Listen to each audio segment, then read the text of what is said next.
Hi. നമ്മൾ mobile ഫോണൊന്ന് open ചെയ്ത് കഴിഞ്ഞാൽ അപ്പോൾ തന്നെ ഫേസ്ബുക്ക് ആയാലും ഇൻസ്റ്റ ആയാലും ഏത് രീതിയിലുള്ള ഏത് ഓൺലൈൻ പ്ലാറ്റ്ഫോം വാട്സപ്പ് ആയിക്കോട്ടെ നമ്മളൊന്ന് ഓൺ ചെയ്ത് കഴിഞ്ഞാൽ അപ്പോൾ തന്നെ നമുക്ക് ലോൺ വേണോ, പേഴ്സണൽ ലോൺ വേണോ, ക്രെഡിറ്റ് കാർഡ് വേണോ എന്ന് പറയുന്ന മെസ്സേജുകളാണ് നമ്മൾ കാണുന്നത് അല്ലേ.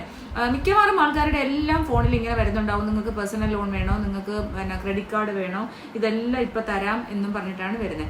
അപ്പോൾ നമുക്ക് ഏതെങ്കിലും ഒരു സാഹചര്യത്തിൽ നമുക്ക് സാമ്പത്തിക ബുദ്ധിമുട്ടുണ്ടായിരിക്കുന്ന സമയമായിരിക്കാം. അപ്പോൾ സമയമാണെങ്കിൽ അവർക്കപ്പോൾ പേപ്പർലെസ് യാതൊരു പേപ്പർ വർക്കാണ് പറയുന്നത്. അത് കണക്ക് ഓരോന്നും പ്രോസസ്സിങ് ഫീസ് ഫ്രീ ആണെന്ന് പറയും. ഇങ്ങനെയൊക്കെ നമ്മളെ വലയിട്ട് നമ്മൾ മീൻ പിടിക്കാൻ നേരത്ത് ചൂണ്ടയിടുമ്പോൾ അതിൻ്റെ അറ്റത്തൊരു ഇത് കുരുക്കുമല്ലോ, കുഞ്ഞു മീനെ കുരുക്കുമല്ലോ, അതുപോലെ നമ്മളെ വലവീശി പിടിക്കുന്ന പോലെയാണ് ഈ പേഴ്സണൽ ലോൺകാർ. ഫൈനാൻസ് സ്ഥാപനങ്ങൾ ബാങ്കുകാരനെക്കാട്ടും ഒരു ഫിനാൻസുകാരാണ്. ഫൈനാൻസിങ് സ്ഥാപനങ്ങൾ സാധാരണക്കാരെ 2000 മുതൽ 10 ലക്ഷം രൂപ വരെ ലോണ് തരാമെന്നും പറഞ്ഞിട്ട് നമ്മളെ കുരുക്കിലാക്കുകയാണ്. കുരുക്കിലാക്കിയതിന് ശേഷം അവർ നമ്മളിൽ നിന്നും നാച്ച് എന്നൊക്കെ പറഞ്ഞ ഫോമൊക്കെ സൈൻ ചെയ്ത് വാങ്ങിക്കും. എന്തൊക്കെയാണ് വാങ്ങിക്കുന്നത് നമ്മളൊന്നും ശ്രദ്ധിക്കാറില്ല. നമ്മളുടെ അപ്പോഴത്തെ ഒരു എസെൻഷ്യൽ നീഡായിരിക്കും. ഒരു 5000 രൂപ അല്ലെങ്കിൽ 10000 രൂപ അല്ലെങ്കിൽ 50,000 രൂപ വേണം. നമ്മളത് പോയി എടുക്കും. പോയി എടുത്തതിന് ശേഷം ഏതെങ്കിലും ഇപ്പം ജോലി ഉണ്ടോ എന്ന് ചോദിക്കുമ്പോൾ നമ്മൾ ഏതെങ്കിലും ഒന്നിലൊരു കടയിൽ ജോലിയായിരിക്കും, അല്ലെങ്കിൽ ഏതെങ്കിലും ഒരു പ്രൈവറ്റ് സ്ഥാപനങ്ങളിൽ ജോലിയായിരിക്കും. അപ്പം ജോലി ഉണ്ടെന്നതിന് ജോലിയുണ്ട്. ഏതെങ്കിലും ഒരു സമയത്ത് ചിലപ്പോൾ നമ്മൾ ബാധിതയോ ആവാം, അല്ലെങ്കിൽ ചിലപ്പോൾ നമുക്ക് ആക്സിഡന്റ് പറ്റാം, ചിലപ്പോൾ നമുക്ക് ആ സ്ഥാപനത്തിൽ ജോലി നഷ്ടപ്പെടാം.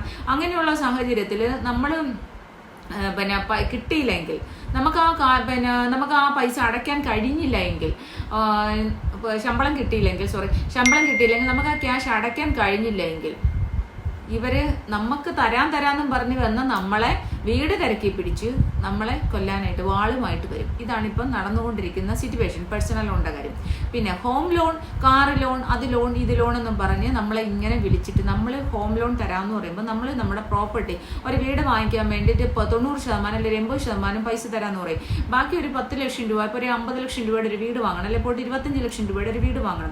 25 ലക്ഷം രൂപയുടെ വീട് വാങ്ങണമെങ്കിൽ 80% പൈസ അവർ തരാമെന്ന് പറയും. ബാക്കിയുള്ള 20% നമ്മൾ കൊടുത്താൽ മതി എന്ന് പറയും. അപ്പം നമ്മൾ അതും കൊടുത്തു.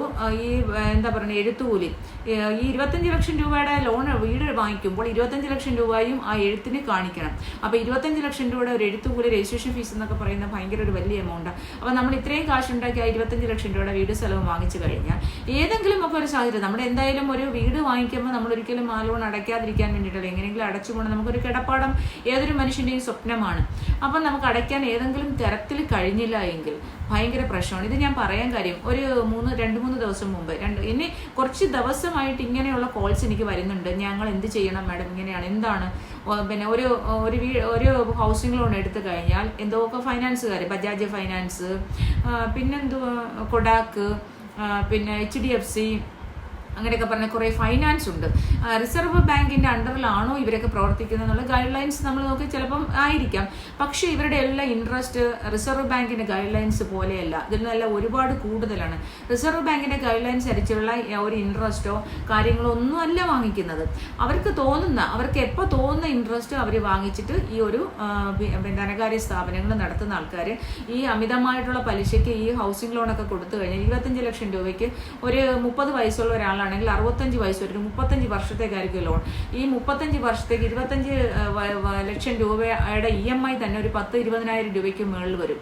20,000 രൂപയ്ക്ക് മുകളിൽ അയാളൊരു നിങ്ങളൊന്നും ആലോചിച്ച് നോക്കുക. 20,000 രൂപയ്ക്ക് മുകളിൽ ഒരു 35 വർഷം അടച്ചാൽ എത്ര ലക്ഷം രൂപയാണ്? 1 കോടി രൂപയ്ക്കകത്ത് അയാൾ അടയ്ക്കണം. 1 കോടി രൂപയ്ക്ക് മേളിലാവുമെന്ന് എനിക്ക് തോന്നുന്നു കണക്ക് വരുമ്പോൾ, ഇൻട്രസ്റ്റും കാര്യങ്ങളും എല്ലാം വരുമ്പം. അപ്പോൾ ഇങ്ങനെയുള്ളൊരു സാഹചര്യത്തിൽ ഇവർ ഏതെങ്കിലും ഒരു കാരണവശാൽ ഈ ലോണ് ഒന്ന് മുടക്കം വന്നു കഴിഞ്ഞാൽ ഇവർ വീട്ടിൽ തിരക്കി വരലായി, ഭാര്യ മക്കളെ ഭീഷണിപ്പെടുത്തലായി, ഇറക്കി വിടുന്നതായി, മറ്റേതായി മറിച്ചതായി. ഇതാണ് ഇവിടെ സ്ഥിരമായിട്ട് നടക്കുന്നത്. അപ്പം നിങ്ങളോട് ഞാൻ പറയാൻ ആഗ്രഹിക്കുന്ന കാര്യം, നമ്മളൊരു ഹൗസിംഗ് ലോൺ എടുത്താൽ, ഹൗസിംഗ് ലോണിൻ്റെ കാര്യം ആദ്യം പറയാം. ഹൗസിംഗ് ലോൺ എടുത്തു കഴിഞ്ഞാൽ അല്ലെങ്കിൽ കാർ ലോൺ എടുത്തു കഴിഞ്ഞാൽ നമുക്ക് അടയ്ക്കാൻ അഥവാ ഒന്ന് കഴിഞ്ഞില്ല, അപ്പം നമ്മൾ അടയ്ക്കാൻ കഴിഞ്ഞില്ല, നമ്മൾ കണ്ടിന്യൂസ്ലി 3 പ്രാവശ്യം അടച്ചില്ലെങ്കിൽ, കണ്ടിന്യൂസ് ആയിട്ട് 3 പ്രാവശ്യം അടച്ചില്ല എങ്കിൽ നമുക്ക് ബാങ്കുകാർ ഏതൊരു ധനകാര്യ സ്ഥാപനവും നമുക്ക് നോട്ടീസ് അയക്കാം. ഈ നോട്ടീസ് അയച്ച് 14 ദിവസം അല്ലെങ്കിൽ 30 ദിവസമാണ് ഇപ്പോൾ 14 എന്നും പറയുന്നു ചില ബാങ്കുകാർ.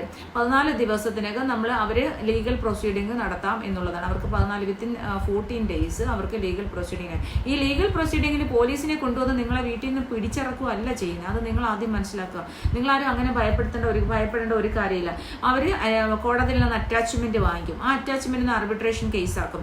ആർബിട്രേഷനിൽ അപ്പം അവർ അറ്റാച്ച്മെന്റ് വാങ്ങിക്കുമ്പോൾ നമ്മളുടെ വീട്ടിൽ കൊണ്ടുവരും. നമ്മളത് ഒപ്പിട്ട് വാങ്ങിച്ചിട്ട് ഏതെങ്കിലും ഒരു അഡ്വക്കേറ്റിനെ കണ്ടിട്ട് നിങ്ങൾ അതിന് ഒബ്ജക്ഷൻ കൊടുക്കുക. ഒബ്ജക്ഷൻ കൊടുത്ത ഒരു 2 വർഷത്തേക്ക് നിങ്ങൾക്ക് അവർ പറഞ്ഞ അവിടെ നിങ്ങളുടെ കോസ് ഓഫ് റീസൺ, നിങ്ങൾക്ക് എന്തുകൊണ്ട് അടയ്ക്കാൻ കഴിഞ്ഞില്ല എന്നുള്ള കോസ് ഓഫ് റീസൺ കാണിച്ചുകൊണ്ട് നിങ്ങൾ ഒബ്ജക്ഷൻ ഫയൽ ചെയ്ത് കഴിഞ്ഞാൽ നിങ്ങൾക്ക് കുറച്ച് സാവകാശം, നല്ലവണ്ണം സാവകാശം കിട്ടും.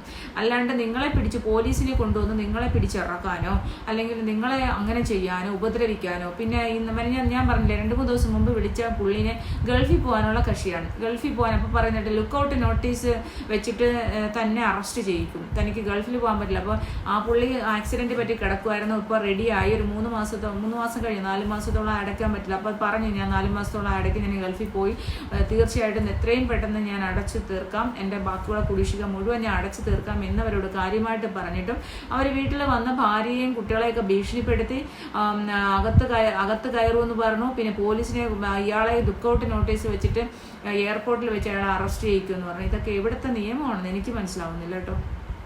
കാരണം സ്വകാര്യ ബാങ്കുകളായാലും ഏത് ബാങ്കുകളായാലും RBI റിസർവ് ബാങ്ക് ഓഫ് ഇന്ത്യയുടെ ഗൈഡ് ലൈൻസ് അനുസരിച്ചാണ് പ്രവർത്തിക്കുന്നത്. അപ്പോൾ റിസർവ് ബാങ്കിൻ്റെ ഒരു ഗൈഡ് ലൈൻസിലും പറഞ്ഞിട്ടില്ല പിന്നെ ലോൺ അടച്ചില്ല അല്ലെ അടയ്ക്കാൻ കഴിഞ്ഞില്ല എങ്കിൽ അവരെ പിന്നെ വീട്ടിൽ കയറി പിടിച്ചിറക്കുമെന്നും. പോലീസിന് അതാണ് ജോലി. നമ്മുടെ കേരള പോലീസിന് വേറെ ഒരു പണിയില്ലാതിരിക്കുക. കേരള പോലീസിന് അതാണ് പണി. ഈ പിന്നെ ലോൺ അടയ്ക്കാത്ത ആൾക്കാരുടെയൊക്കെ വീട്ടിൽ കയറി പിടിച്ചിറക്കി റോഡിൽ വിടുക, അല്ലെങ്കിൽ അവരെ വഴിയാധാരമാക്കുക എന്നാണ് പണി. അപ്പോൾ ഈ ബാങ്കുകാർ ഏതെങ്കിലും ഫിനാൻഷ്യൽ സ്ഥാപനങ്ങൾ നിങ്ങളോട് അങ്ങനെ പറയുന്നുണ്ടെങ്കിൽ അത് തെറ്റായ ഒരു കാര്യമാണ്. ഒരിക്കലും അങ്ങനെയില്ല. സർഫസി ആക്ട് അനുസരിച്ച് 3 പ്രാവശ്യം ലോൺ അടച്ചില്ല എങ്കിൽ അവർ നിങ്ങൾക്ക് നോട്ടീസ് അയക്കണം. 3 പ്രാവശ്യം അടച്ചില്ല എങ്കിൽ ഒരുമിച്ച് അത് കണ്ടിന്യൂസ്ലി അടച്ചില്ലെങ്കിൽ നിങ്ങൾക്ക് നോട്ടീസ് അയക്കണം. നോട്ടീസ് അയച്ച് 14 ദിവസം, ഏറ്റവും കുറഞ്ഞതാണ് 30 ദിവസമാണ് സാധാരണഗതിയിൽ വരാറുള്ളത്. 14 ദിവസത്തിനകം അവർക്ക് നിയമപരമായിട്ടുള്ള 14 ദിവസത്തിന് നമ്മുടെ ഭാഗത്തുനിന്നും യാതൊരു തരത്തിലുള്ള റെസ്പോണ്ടും ഇല്ലെങ്കിൽ അവർക്ക് നിയമപരമായിട്ട് ഈ ഒരു തുക ഈടാക്കാൻ വേണ്ടി, ഈ തുക നമ്മുടെ ലോൺ എമൗണ്ട് എത്രയാണോ അത് തിരിച്ചെടുക്കാൻ വേണ്ടി നമ്മുടെ പ്രോപ്പർട്ടിയിൽ അവർക്ക് അറ്റാച്ച് ചെയ്യാം. അവർക്ക് പ്ലെഡ്ജ് ചെയ്തിരിക്കുന്ന പ്രോപ്പർട്ടി ആയതുകൊണ്ടും അല്ല പിന്നെ അങ്ങനെ അറ്റാച്ച് ചെയ്യാം. അറ്റാച്ച് ചെയ്ത് കഴിയുമ്പോൾ നമ്മൾ അതിന് ഉള്ള കോസ് ഓഫ് റീസൺ കാണിച്ചുകൊണ്ട് ആർബിട്രേഷൻ കേസ് കൊടുത്തത്. അല്ലാതെ ഒരു തരത്തിലും വേറൊരു തരത്തിലുള്ള ഒരു ഉപദ്രവവും ഒരു കാര്യങ്ങളോ ഒരു ധനകാര്യ സ്ഥാപനത്തിനും ചെയ്യാൻ കഴിയില്ല. കുറേ നാൾ മുമ്പ് ഇങ്ങനെ ഗുണ്ടായിസം കാണിച്ച് വണ്ടികളൊക്കെ പിടിച്ചെടുക്കാൻ നോക്കുന്നുണ്ടായിരുന്നു. അങ്ങനെയുള്ള കാര്യങ്ങളൊക്കെ കഴിഞ്ഞ ഈ സർക്കാരിന് പിണറായി സർക്കാരിന് മുമ്പുള്ള UDF സർക്കാർ അതെല്ലാം നിർത്തലാക്കിയാണ്. പിന്നെ അങ്ങനെയുള്ള പ്രശ്നങ്ങളൊന്നും ബ്ലേഡ് അതാണ് പലിശയ്ക്ക് കൊടുപ്പുകാർ പ്രശ്നം ഉണ്ടാക്കി കഴിഞ്ഞാൽ കുബേരയൊക്കെ കൊണ്ടുവന്ന് രമേശ് ചെന്നിത്തല സാറ്. അപ്പോൾ അങ്ങനെയുള്ള പിന്നെ ഇവിടെ ഇതിപ്പോൾ വന്നപ്പോൾ നമ്മളെ പിണറായി സർ അധികാരത്തിൽ വന്നതിന് ശേഷം കുറച്ച് കൂടുതൽ ഫിനാൻഷ്യൽ സ്ഥാപനങ്ങൾ ഇതേപോലെ ഗുണ്ടായിസം കാണിക്കുന്നുണ്ട്. എനിക്ക് തോന്നുന്നു സർക്കാരിന്റെ ശ്രദ്ധയിൽ അത് പെടാത്തത് കൊണ്ടാണ് ആരും അതിനെക്കുറിച്ച് ബോധേഡാവാത്തത് കൊണ്ടെന്ന് അറിയില്ല.